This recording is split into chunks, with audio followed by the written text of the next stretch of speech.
Assalamualaikum warahmatullahi wabarakatuh. Baik, pada kesempatan kali ini kita akan melanjutkan materi tentang biomonitoring. Di pertemuan sebelumnya kita telah mengetahui beberapa jenis-jenis biomonitoring.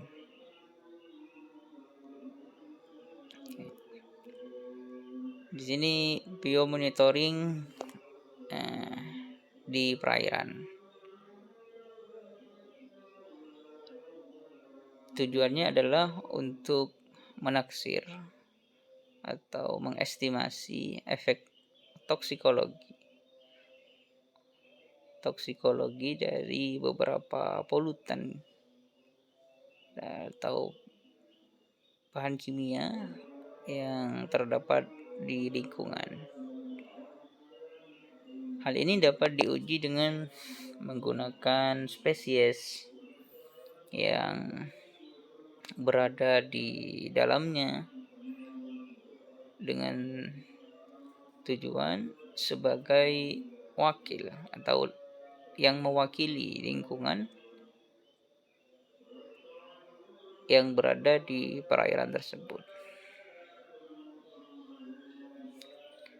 Dalam pemilihan spesies uji, maka harus dipilih berdasarkan kesamaan biokemis dan fisiologis dari spesies di mana hasil percobaan itu digunakan.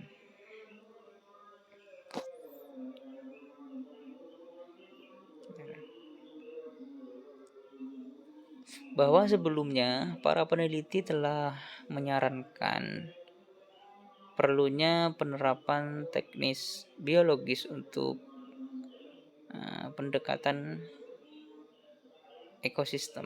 Dalam pendekatan ekosistem, karena sebetulnya biomonitoring itu tidak hanya secara biologis, ada secara kimia dan fisik. Tapi untuk mengetahui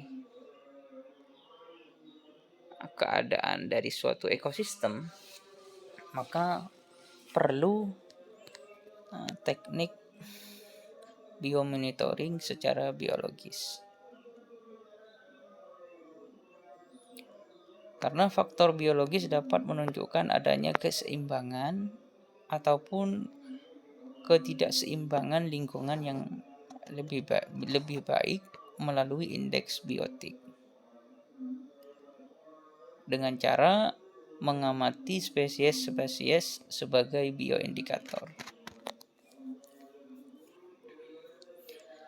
Suatu spesies untuk menjadi bioindikator itu memiliki persyaratan khusus yang berkaitan dengan variabel fisik ataupun kimia yang diketahui sedemikian rupa, sehingga perubahan baik itu kehadiran atau keberadaan spesies tersebut ataupun ketidakhadiran atau maksudnya tidak adanya spesies tersebut di lingkungan, kemudian jumlah spesies yang ada, bentuk morfologinya, bentuk fisiologisnya, ataupun perilaku spesies tersebut dapat menunjukkan bahwa variabel fisik atau kimia yang diberikan berada di luar batas toleransi dari spesies, sehingga dapat menggambarkan kondisi suatu lingkungan.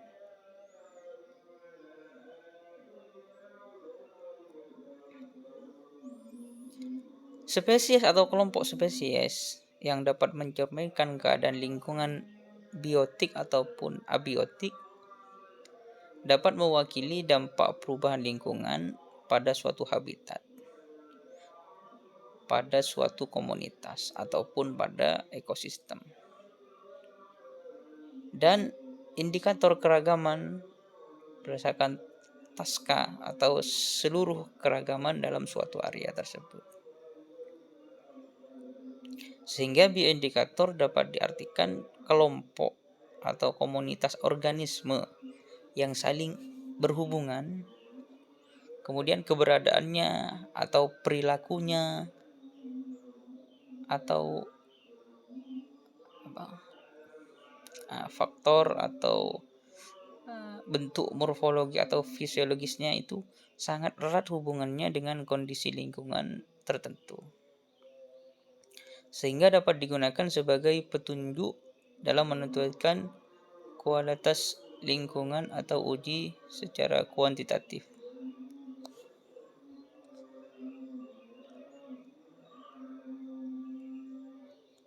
Di alam terdapat hewan, ada juga tumbuhan ataupun mikroorganisme yang memiliki kepekaan terhadap perubahan lingkungan.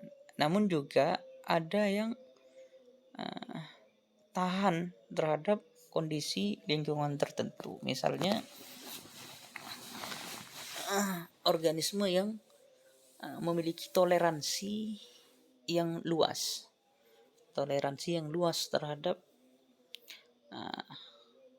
keadaan lingkungan atau perubahan lingkungan. Misalnya toleransi terhadap suhu, toleransi terhadap salinitas, toleransi terhadap pencemaran dan lain-lainnya. Itu setiap organisme itu memiliki ketahanan atau kepekaan yang berbeda. Di mana organisme yang peka, mereka akan mati karena pencemaran atau karena faktor abiotik lainnya. Sedangkan organisme yang tahan, mereka akan tetap hidup. Contohnya di sini ada siput air ataupun planaria, merupakan contoh hewan yang peka terhadap pencemaran. Jadi mereka itu hanya hidup pada kondisi lingkungan perairan yang bersih, benar-benar bersih. Jadi kalau ada pencemaran, maka dia bisa mengalami perubahan bahkan mati, misalkan seperti itu. Sungai yang mengandung siput air dan planaria menunjukkan sungai tersebut belum mengalami pencemaran. Sebaliknya, untuk cacing merah atau tubifax merupakan cacing yang tahan atau mampu hidup atau bahkan mampu berkembang biak di lingkungan yang kaya dengan bahan organik, meskipun spesies hewan yang lain telah mati. Ini berarti keberadaan cacing tersebut dapat dijadikan indikator adanya pencemaran zat organik.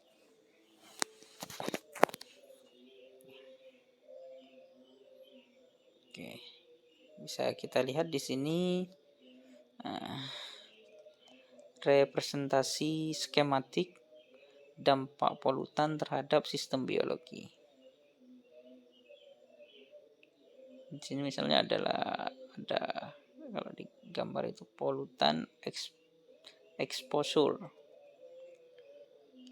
Itu kalau dari grafiknya itu bisa dilihat dari atas, itu dampak pertamanya itu bisa berdampak pada molekuler, secara molekuler. Kemudian subseluler itu bisa organel sel. Kemudian terus berdampak pada selulernya itu sendiri. Kemudian berdampak pada jaringan, berdampak pada sistematik atau organ. Kemudian organisme, population, community, and ecosystem. Alurnya seperti itu.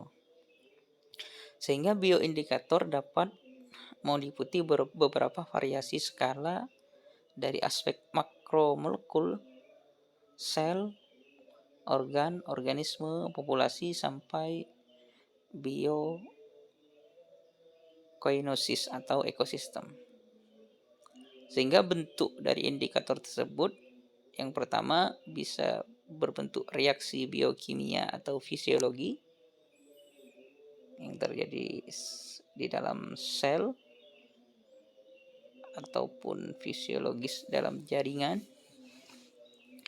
Kemudian ada abnormalitas dari anatomi, morfologi, atau bioritme dan tingkah laku. Dari tingkah laku, perubahan tingkah laku. Kemudian perubahan juga di tingkat populasi hewan atau tumbuhan secara kronologis. Yang keempat, ada perubahan pada ekosistem maupun gabungan dari ekosistem. Yang kelima adalah perubahan pada struktur ataupun fungsi ekosistem, dan yang terakhir adalah perubahan bentuk lahan atau landscape. Ini kalau sudah ada perubahan dari ekosistem bahkan ke bentuk landscape, ini menunjukkan bahwa keadaan atau perubahan kondisi lingkungan itu sangat parah gitu ya. Perubahan itu sangat signifikan maksudnya. Contohnya kalau mungkin di TPA itu secara lahan atau landscape-nya sudah berbeda. Atau daerah-daerah atau tempat-tempat yang memiliki polusi yang tinggi. Oke. Kemudian di sini ada hubungan antar parameter lingkungan dan parameter biologis.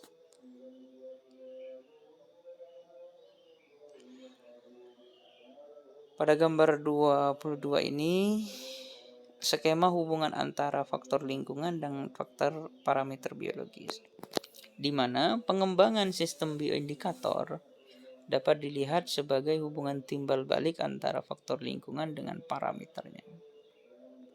Karakteristik parameter biologis tersebut diantaranya adalah komposisi jenis apa aja yang ada. Kemudian gejala kerusakan suatu organisme.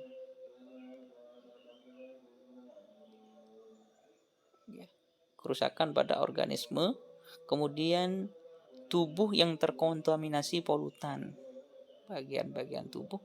Kita ketahui kalau di ekotoksikologi dulu, itu jenis polutan biasanya menempati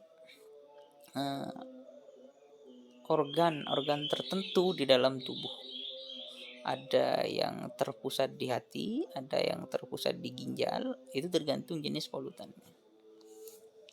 Kemudian adanya induksi dan penghambatan enzim, sehingga enzim itu tidak bekerja secara aktif, padahal enzim itu sebagai biokatalisator,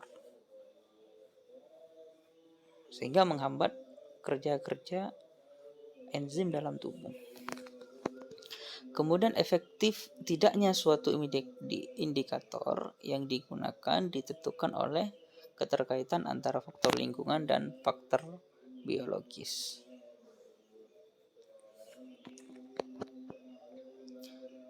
Jadi suatu bioindikator dikatakan efektif apabila ada keterkaitan antara faktor lingkungan dan parameter biologisnya. Oke, kita lanjut. Salah satu contohnya di sini yang di umum kalau di perairan itu dijadikan bioindikator itu ikan. Ikan ini digunakan sebagai bioindikator salinitas. Ikan dapat digunakan sebagai bioindikator karena mempunyai kemampuan merespon adanya bahan pencemar. Kemudian ikan dapat menunjukkan reaksi terhadap perubahan fisik air maupun terhadap adanya senyawa pencemar yang terlarut dalam batas dan konsentrasi tertentu.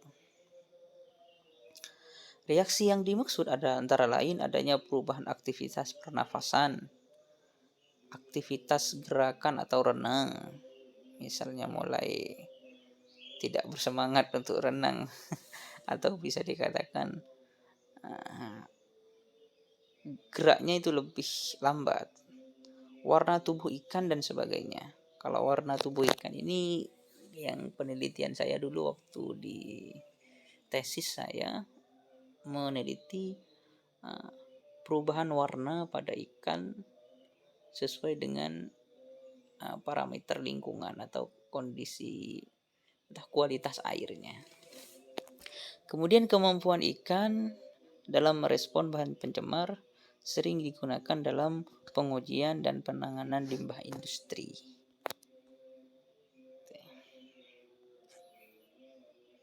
Nah, siapa yang bisa menggunakan ikan sebagai bioindikator pencemar air? Salah satu contoh adalah pihak yang menggunakan ikan sebagai bioindikator adalah di sini.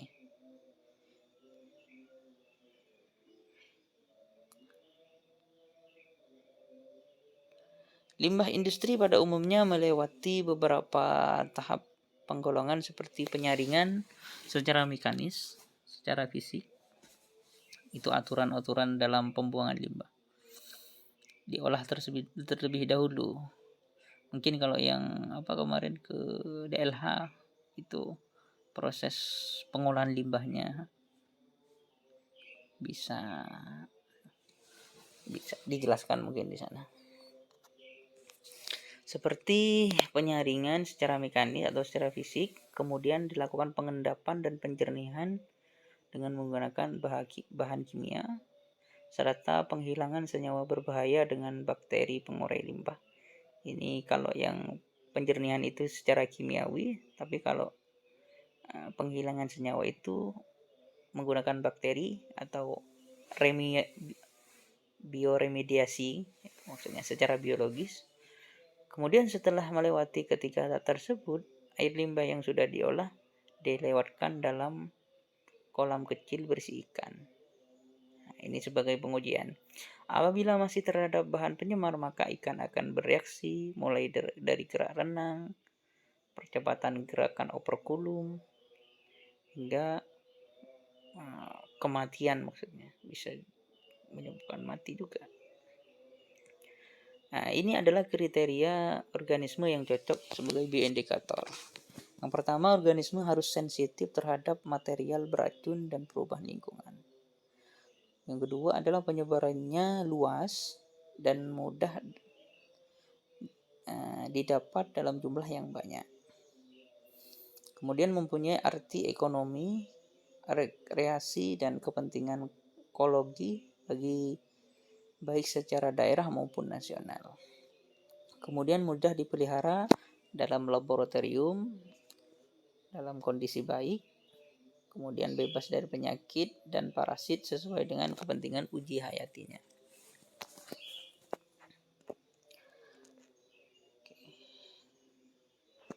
Kemudian syarat ini lagi, pendapat yang lain menyatakan syarat untuk menetapkan atau memilih organisme sebagai bioindikator yang pertama adalah takson yang tinggi atau lebih tinggi, harus memiliki takson dengan taksonomi jelas sehingga diketahui secara terperinci dan mudah diidentifikasi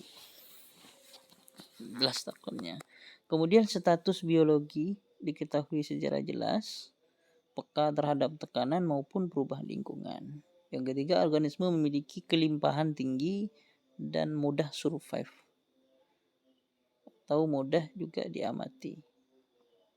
Yang keempat, tersebar dalam ruang dan waktu. Dan yang kelima, memiliki hubungan yang kuat dengan komunitas luas atau tidak memiliki hubungan kuat dengan komponen tekanan. Itu hampir sama dengan yang di atas tadi. Itu pendapat yang berbeda. Kemudian keunggulan di sini ikan sebagai biomonitoring perairan. Ikan dapat menunjukkan reaksi terhadap perubahan fisik air maupun terhadap adanya senyawa pencemar yang terlarut dalam batas konsentrasi tertentu. Reaksi ini dapat ditunjukkan dalam percobaan di laboratorium, di mana terjadi perubahan aktivitas pernafasan yang besarnya perubahan diukur atas dasar irama membuka atau menutupnya rongga bukal atau operculum. Jadi pengamatannya itu dilihat dari pembukaannya, operculum dihitung. Kalau semakin melambat berarti pernafasannya itu juga semakin apa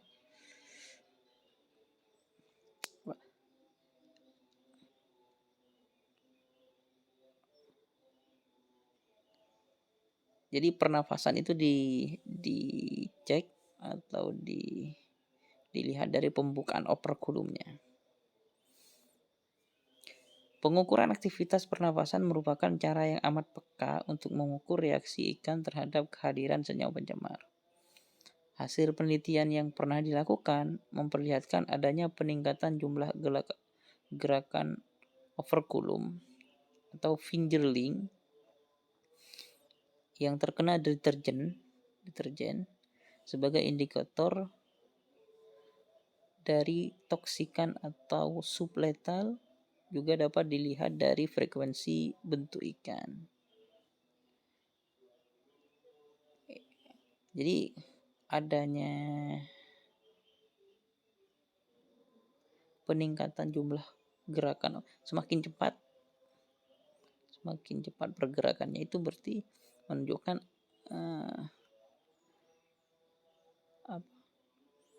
adanya polutan atau ada bahan pencemar yang masuk ke dalamnya. Itu sederhananya seperti itu. Oke.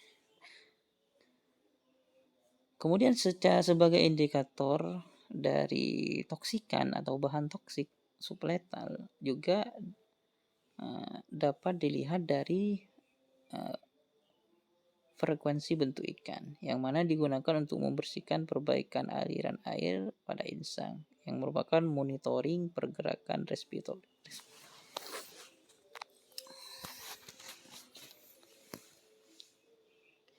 Kita lanjut. Selain gerakan operculum, frekuensi bentuk parameter darah merupakan indikator yang sensitif pada kehidupan sebagai peringatan awal dari kualitas air. Misalnya ada perubahan fal darah ikan yang diakibatkan senyawa pencemar akan timbul sebelum terjadinya kematian. Pemeriksaan darah mempunyai kegunaan dalam menentukan adanya gangguan fisiologis tertentu pada ikan. Parameter fal darah dapat diukur dengan mengamati kadar hemoglobin, nilai hematokrit, dan jumlah sel darah merah. Kemudian ikan mas, ini salah satu contohnya, dapat digunakan sebagai hewan uji hayati karena sangat peka terhadap perubahan lingkungan. Ini harusnya zoologi itu kan ada praktikum hewan, praktikum pembedahan itu mengecek fisiologinya. Kan di semester ini kayaknya lumayan banyak juga yang ngambil hewan ya, maksudnya yang zoologi. Harusnya bisa mengarah ke sana untuk mengecek misalnya fal darahnya, kemudian juga untuk mengecek bagian-bagian fisiologis yang lain dalam tubuh ikan tersebut. Ini adalah rumusan ikan sebagai indikator. Status nutrisi atau NVC itu sama dengan berat dalam gram kali 100 per panjang cm², panjang atau ukuran dari ikan tersebut. Status nutrisi itu kalau lebih kecil dari 1,7 kuantitas airnya bersih. Kalau 1,30 sampai 1,69 itu kualitas kurang bersih dan bisa dikatakan terkontaminasi. 0,90 sampai 1,29 itu sedang. 0,50 sampai 0,89 itu tercemar, dan lebih dari 0, ke bawah 0, lebih besar dari 0,5 49 itu tercemar berat. Itu salah satu rumus untuk menunjukkan indikator dari bentuk dan ukuran ikan. Seperti itu.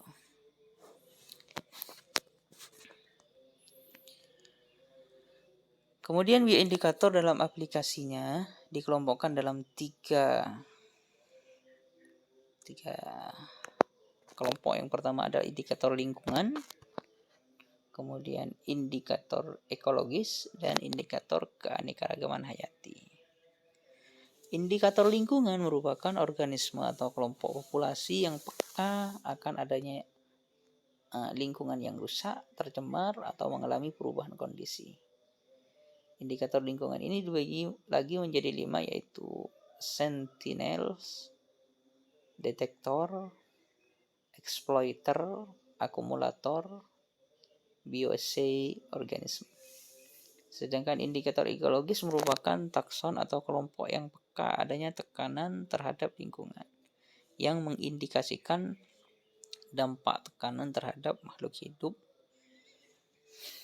dan respon yang diwakili oleh sampel takson di habitat itu. Yang ketiga, indikator keanekaragaman hayati merupakan kelompok takson atau fungsional yang mengindikasikan beberapa ukuran keanekaragaman atau kekayaan jenis, kekayaan sifat, dan status endemisitas takson di atasnya pada habitat tertentu. Indikator biodiversitas ini dibedakan menjadi 3 kelompok, yaitu kelompok referensi, kelompok kunci, dan kelompok lokal. Berdasarkan fungsinya, ini dibagi juga menjadi 3. Yang pertama, indikator. Kehadiran dan absennya menyimpulkan tentang permasalahan lingkungan secara kuantitatif. Kemudian spesies uji, itu tanggapan mengindikasikan tentang permasalahan yang luas. Spesies uji umumnya memiliki standarisasi yang tinggi. Kemudian monitor, itu menyediakan bukti akan adanya perubahan. Kesimpulan kuantitatif biasanya mungkin melalui kalibrasi. Monitor ini terdiri dari monitor aktif yang tersedia dengan cepat di alam, dan monitor pasif, yaitu organisme monitor yang diintroduksi. Diintroduksi itu maksudnya diperkenalkan pada lingkungan baru. Ini hanya bagian-bagian saja. Berdasarkan pengaruh yang dapat dirasakan organisme dibagi menjadi 4. Di sini kalau dilihat bioindikator, ecological bioindikator, population bioindikator, environment bioindikator, dan biodiversity indikator. Kalau polutan indikator itu mendeteksi adanya polutan. Contohnya adalah menggunakan hewan dan tumbuhan. Kemudian kalau ecological indikator itu mendeteksi perubahan lingkungan, misalnya menggunakan jamur, lichen, atau menggunakan tumbuhan. Kemudian kalau environment bioindikator mendeteksi atau monitor perubahan lingkungan, bisa menggunakan animal, menggunakan coastal indikator atau macro invertebrate. Kemudian yang biodiversity bioindikator mendeteksi perubahan pada biodiversitas, pada keberadaan spesies, contohnya plant, animal, dan makrobial indikator.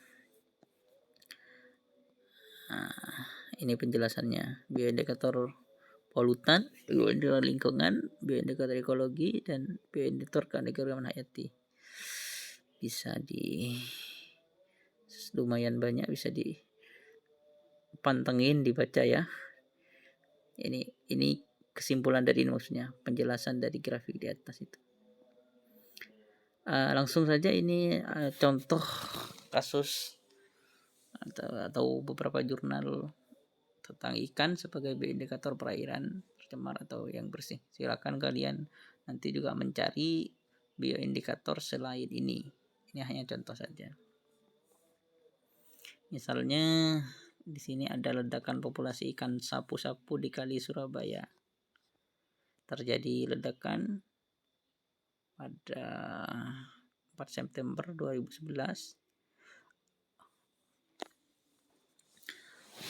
Lokasinya di Kali Surabaya akibat dari pencemaran yang dibiarkan bertahun-tahun.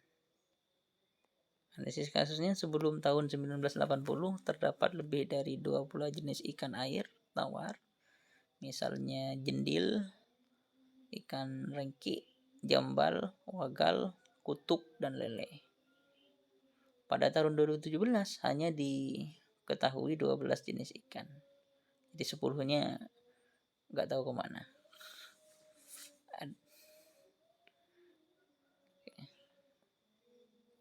Ini informasinya dari Direktorat Lembaga Kajian Ekologi dan Konservasi Lahan Basah, Ekoton.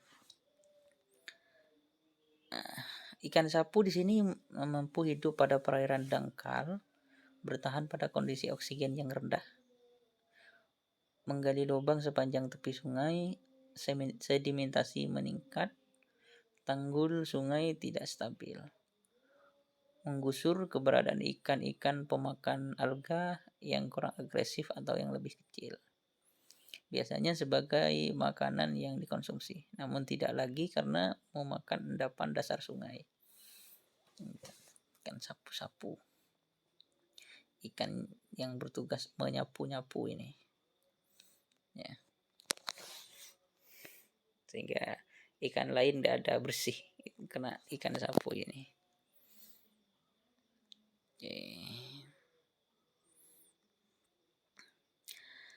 Adanya aktivitas industrialisasi dan pertumbuhan penduduk, pencemaran logam pada konsentrasi relatif tinggi, kemudian adanya polutan yang terakumulasi pada tubuh ikan, oksigen terlarut pada hulu hanya sebesar 7 mg per liter. Ini menunjukkan standar kualitas air kelas 3. Kelas 3. Bahkan kemarin pas saya penelitian itu di Surabaya itu kelasnya itu kelas 3 sama kelas 4. Jadi kualitas airnya sangat rendah. Kemudian pada kawasan Bambe hingga Warunggunung mencapai 2 mg per liter karena limbah industri dan limbah domestik. Oksigen terlarutnya. Kemudian di sungai septik itu semakin tercemar suatu sungai, kadar DO-nya semakin rendah. Di sini di sungai septik ini 0 malah. Kondisi septik menyebabkan terjadinya peristiwa ikan mati massal. Tidak ada oksigen terlarutnya. Kemudian contoh lagi kajian ikan Medaka javanicus. Ini di kelompok berapa tidak tahu yang akan membahas nanti tentang jenis ikan Medaka javanicus. Ini sebagai bioindikator pencemaran logam berat.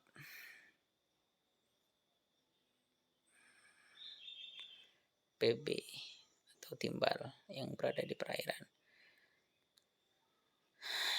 Ikan Medaka bisa menjadi salah satu agen bioindikator biologis karena yang pertama bisa hidup dalam tekanan logam berat di perairan, kemudian kemampuan reproduksi tinggi, jadi mudah, jumlahnya banyak reproduksinya. Kemudian waktu pemijahan relatif singkat, tingkat adaptasinya tinggi, baik hidup di perairan air tawar maupun air laut, kemudian menetap pada suatu perairan sehingga mudah dijadikan sampel. Kemudian mudah untuk dikembangkan di dalam laboratorium. Oryzais javanicus, ikan endemik lokal yang banyak ditemukan di Sulawesi Selatan dan mudah dibudidayakan.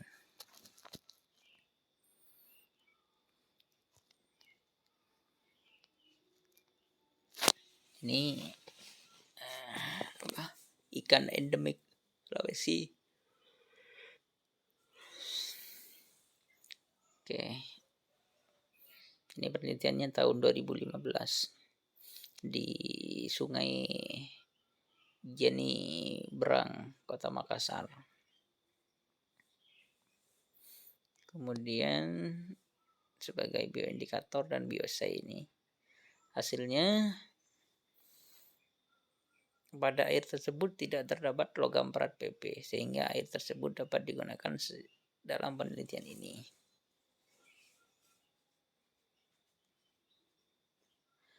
Hasil pengujian dosis letal atau 50%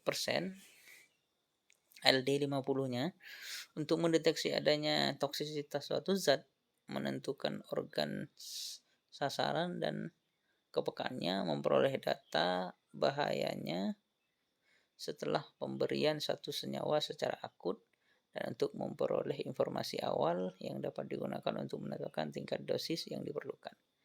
Jadi ini diambil di laboratorium, ditelitinya di laboratorium dengan pemberian dosis PB dari PB itu sendiri. Hasilnya di sini pada konsentrasi PB 0,5 mg per liter selama 24 jam itu mortalitasnya 0%. Kemudian ditambah dosisnya, konsentrasinya jadi 0,75, itu mortalitasnya 25%, dan pada konsentrasi 1 mg per liter itu mortalitasnya 50%.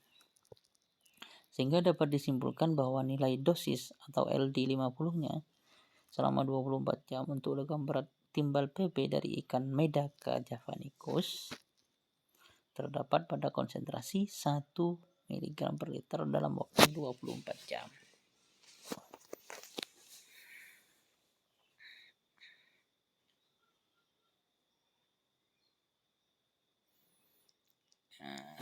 Logam berat PP dapat mempengaruhi morfometri dan gerak pada biota perairan. Di mana Darmono pada tahun 2001 menyatakan bahwa PB atau timbal pengaruhnya terhadap organisme air dapat menyebabkan kerusakan jaringan organisme, terutama pada organ yang peka seperti insang dan usus, kemudian ke jaringan bagian dalam seperti hati dan ginjal, tempat logam tersebut terakumulasi. Contoh lagi ada ikan nila sebagai uji coba limbah pada RS Pupuk Kaltim, Rumah Sakit Pupuk Kaltim. Di sini rumah sakit melakukan kegiatan menangani pasien dengan berbagai penyakit. Oleh karenanya menghasilkan limbah spesifik, limbah rumah sakit yang membawa patogen-patogen berbahaya bagi lingkungan dan makhluk hidup. Tujuannya untuk memantau limbah cair rumah sakit Pupuk Kaltim apakah telah memenuhi persyaratan baku mutu atau belum, maka dilakukan pemantauan dengan berbagai cara, antara lain analisis kimia, fisik, organoleptik, dan pemanfaatan ikan sebagai bioindikator biologis. Menggunakan ikan nila sebagai indikator karena memiliki keunggulannya, kemudian fisiologis ikan, kemudian kelemahannya adalah jumlah yang digunakan, kemudian proses yang dilakukan. Jadi memiliki keunggulan dan kelemahannya sesuai dengan jenis lingkungannya atau bahan pencemarnya. Hasilnya adalah dari 135 ekor yang dimasukkan pada awal itu pada minggu minggu pertama. Kemudian dicek lagi pada minggu ke-8 terdapat 41 ekor yang mati. Pertumbuhan ikan menjadi lambat, terbukti dengan ikan pada kolam kontrol itu besar Sedangkan pada karamba uji sukar tumbuh. Dia ada ikan yang hidup di air kontrol atau yang bersih atau yang tidak ada limbahnya. Kemudian pemeriksaan pada insang. Adanya kandungan dua jenis logam berat yang terinduksi, yaitu adanya Cu dan Zn. Fakta ini menunjukkan bahwa ikan nila merupakan indikator pencemar logam yang baik. Ya kalau pencemarannya yang nggak baik ya, ini ikannya baik, ini bisa dijadikan bioindikator. Kemudian contohnya ada ikan mas. Ikan mas dapat digunakan sebagai hewan uji hayati karena sangat peka terhadap perubahan lingkungan. Daerah yang cocok untuk ikan ini yaitu daerah yang berada antara 150 sampai 600 meter atau mdpl. pH kisaran antara 7 sampai 8, suhu optimumnya 20 sampai 25 derajat Celcius. Suhu airnya ini. Ikan mas hidup di tempat-tempat yang dangkal dan arus air yang tidak deras, baik di sungai, danau ataupun di genangan air lainnya. Ikan mas dikenal sebagai ikan pemakan segala atau omnivora, yang antara lain memakan serangga kecil, siput, cacing, sampah dapur, potongan ikan, dan lain-lainnya. Ikan mas ini bisa digunakan sebagai indikator early warning system. Karena memenuhi syarat ini menurut American Public Health Association. Ini kenapa layak dijadikan bioindikator? Karena organisme ini harus sensitif terhadap material racun dan perubahan lingkungan, penyebarannya luas. Ini hampir sama dengan persyaratan dari indikator. Kemudian mempunyai arti ekonomis, kemudian mudah dipelihara, mempunyai kondisi yang baik, bebas penyakit, sesuai untuk kepentingan uji hayati. Hampir sama dengan yang syarat di atas tadi.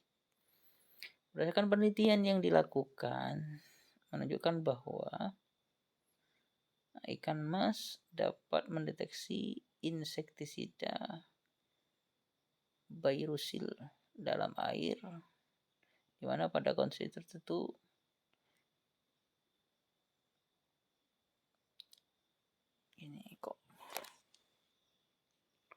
intinya ini ikan mas itu mendeteksi dengan mengukur frekuensi gerak overkulum yang mula-mula cepat, kemudian melambat dan akhirnya lemas, tak berdaya karena adanya bahan pencemar. Masih ada lagi nih. Untuk menguji kandungan merkuri total pada berbagai jenis ikan catfish di perairan Sungai Musi, Kota Palembang. Ini bisa dilihat berbagai jenis ikan di Sungai Musi, ada 29 jenis. Yang paling relatif besar kandungan merkuri totalnya itu ikan baung, kemudian juaro, lais, dan patin. Jenis ini diduga terakumulasi merkurinya lebih tinggi dibandingkan jenis ikan lainnya karena ikan tersebut merupakan predator. Jadi terakumulasinya itu lebih cepat.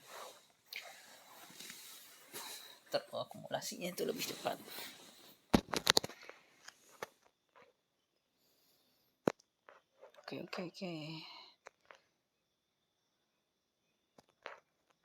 Kita lanjut saja. Kesimpulan saja langsung. Ini kan sebenarnya penelitian. Kalian bisa baca lagi di jurnal-jurnal yang lain.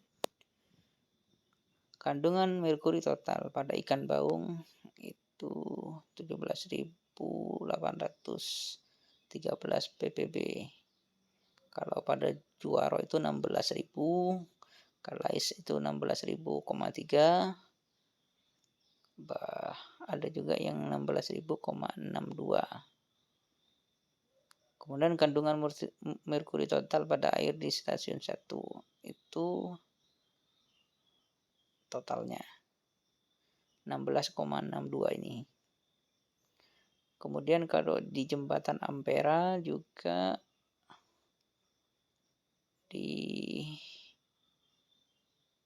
pada masing-masing stasiun itu 17, kemudian ada 19, ada 21 ppb. Oke, kita lanjut. Masih ada lah ternyata. Ikan betik sebagai bioindikator limbah tekstil. Nah, ini banyak ditemukan di sungai Belader Cilacap. Limbah industri tekstil yang dibuang di sungai Belader Cilacap ternyata dapat menurunkan nutrient value coefficient atau NVC yang rumus tadi itu ya, yang rumus ukuran ikan tadi di atas itu, atau koefisien nilai nutrisi indikator. Dalam hal ini ikan betik yang hidup di sungai tersebut menjadi 1,53 sampai 1,63 yang tidak memenuhi syarat dikonsumsi. Nah, jadi kalian kalau mancing misalnya cek dulu dihitung dulu NVC-nya, masuk ikan yang memenuhi syarat dikonsumsi apa tidak gitu. Nah, ini yang ditunggu-tunggu. Terima kasih banyak. 50 slide lumayan. Alhamdulillah, ini adalah penjelasan terkait bio monitoring pertemuan kedua daring. Mohon maaf sebelumnya karena perkuliahannya agak telat karena banyak deadline